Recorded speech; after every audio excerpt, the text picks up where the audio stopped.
Hi Dalan! Welcome back to my channel. For today's video, may panibago naman tayong look. Dahil excited akong gamitin ito. Bagong palette kasi yan. Dahil nga wala akong ibang kulay ng shades ng mga eyeshadow. So, ayan. So, ito ay 159 pesos lang. Pero guys, super ganda. Sulit na. So, sa Shopee ko siya binili. Ayan. Ang pangalan niya ay Stars Immerse Eyeshadow. Ayan. Yee! Excited akong gamitin. So, tingnan natin kung anong look ang magagawa ko dito. So, kung gusto mo malaman kung paano ko gagawin ang look na ito, just keep on watching. At kung hindi ka pa nakaka-subscribe sa aking channel, please subscribe to my channel and hit that notification bell para updated ka pa sa mga susunod pa mga video. And start na tayo. Meron na akong moisturizer pero mag-a-add ako ng primer. So, yan.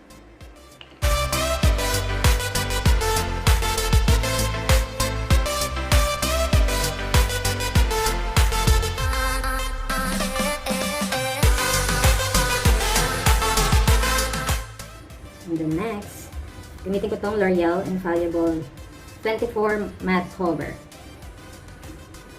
Konti ng konti.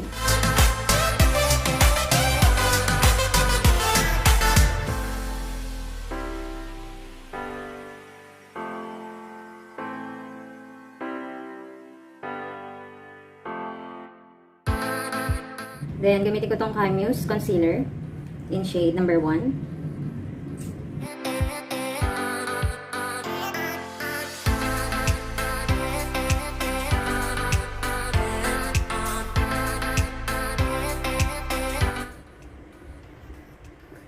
So, namatay yung aking record kasi ang dami ng laman ng aking cellphone. Hindi ko pa nabubura yung ibang laman. So, bubura muna ako.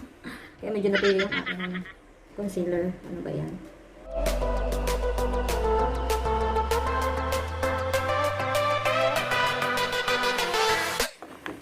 Bibig ko na siya gamit itong Fashion 21 Translucent Powder.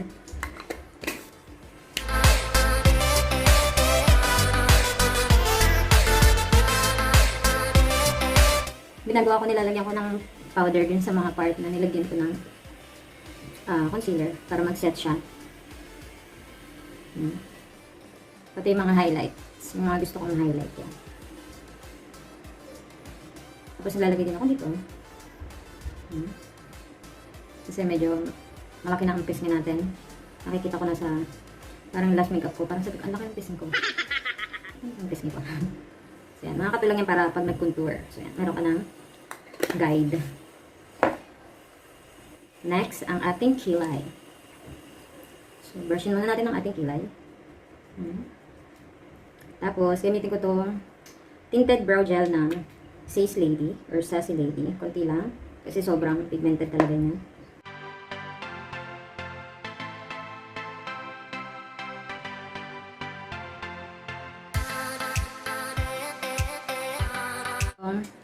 Itong aking eyebrow kit powder.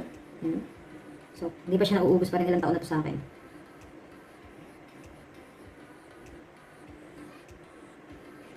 Yan, dinadagdagan ko lang para mas mag-dark yung ating dark brown, maging dark brown yung ating kilay. Isa talaga to sa pinakamatagal kong ginagawa, yung kilay. Kasi nga, kilay is life. So, sobrang tagal talaga. Kaya isa to sa pinakamahabang fast forward na ginagawa ko sa mga videos. Ayan. Okay. And then, natin itong concealer. Para sa, bilang ko dito. Sobrang konti lang kasi sobrang ganda ng lapat nitong concealer natin.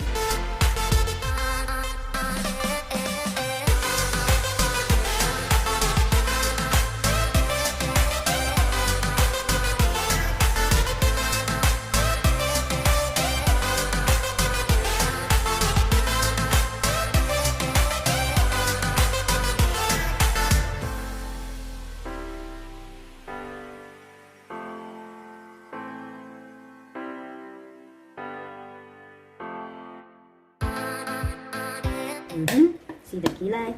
Nagsusimgaw yung kilay. Ito na, exciting part. Excited na ako. Magpa-primer muna ako. Meron pang konti dito. Dito sa ating mata. Sa ating eyelid.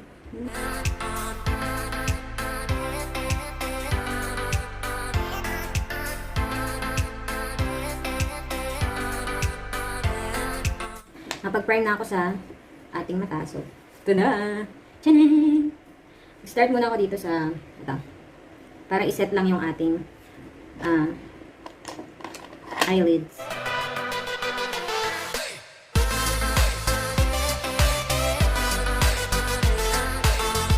Gamit ako nitong fluffy brush para sa ating eyeshadow. Start ako dito sa, ito, parang orange browning tone.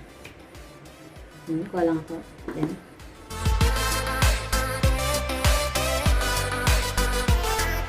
nilalagay ko siya dito sa outer part ng ating crease. Tapos dinadiretso ko siya hanggang dito sa may kilay, dito sa may paloob ng kilay.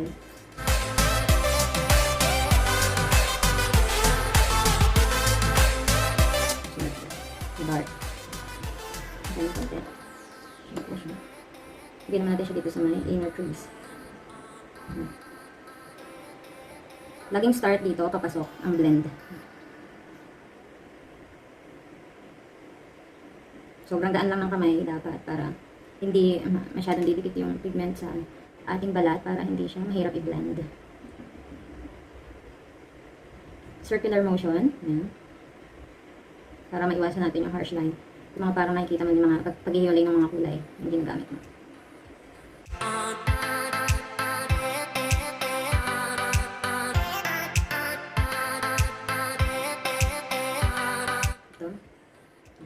So, ito na lang pala.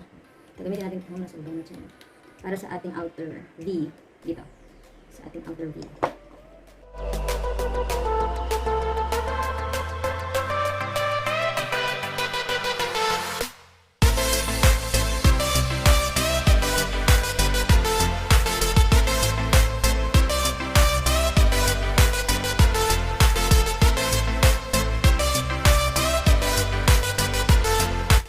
Para dito sa ating inner corner.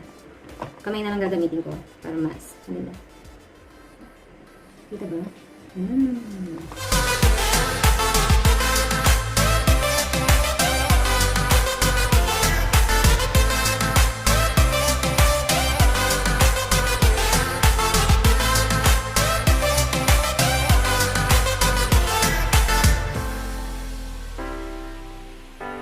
Next naman natin itong ating lower lash line.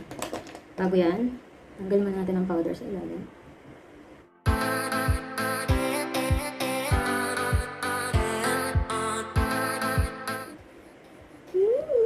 Sobrang ganda guys, sobra.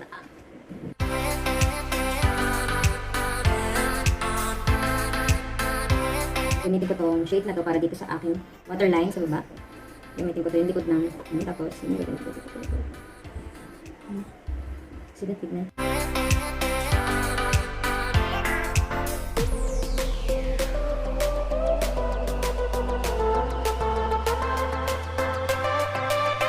Then, kuha ko nitong konti nito. Tsaka ito. Pagsamahin ko sila. Para sa ating lower lash line.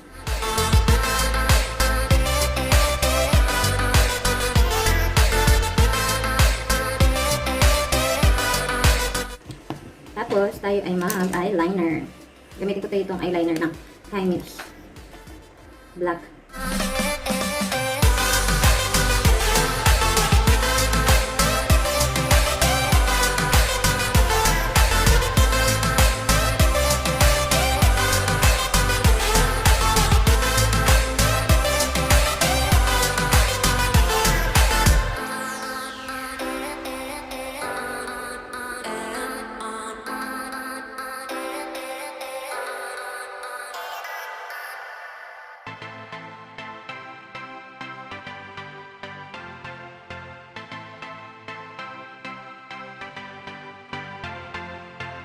Napaglagyan ako ng lashes. So, ayan. So, tanggalin muna natin yung mga powder natin kanina. And then, gamitin ko tong Infallible Pro Matte Finish Powder Duo.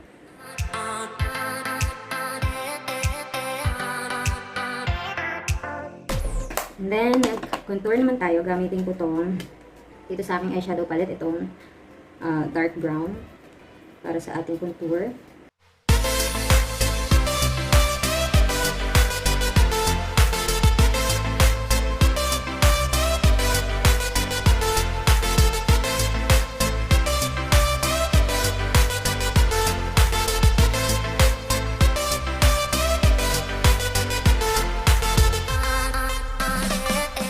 blush. Gamitin ko tong dalawang to. Pagaluin ko sila.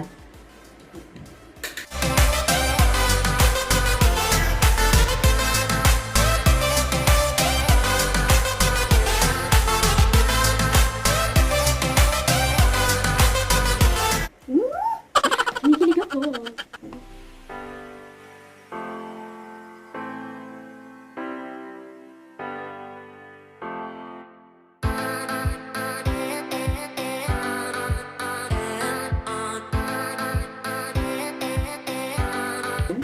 Sa lips, so ano bang lips natin? Lagyan mo na ako nitong lip balm. Itong Maybelline Matte Ink.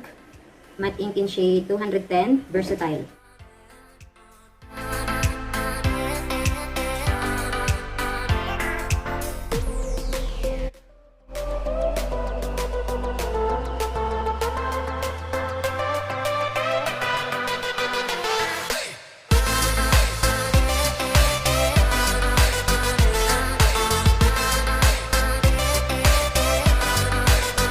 Tapusin ko lang yung buong look and then babalik ako.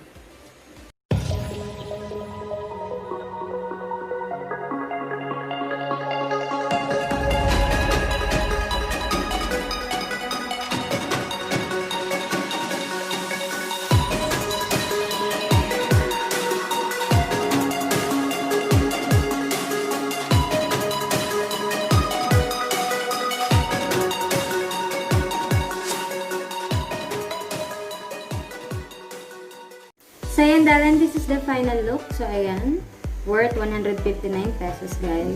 Sulit na sulit. So, ayan, ang aking look na nagawa sa palette na ito. So, ayan. Sana nagustuhan niyo yung video na ito. At kung nagustuhan niyo, don't forget to like, share, and subscribe to my channel. Bye, darling!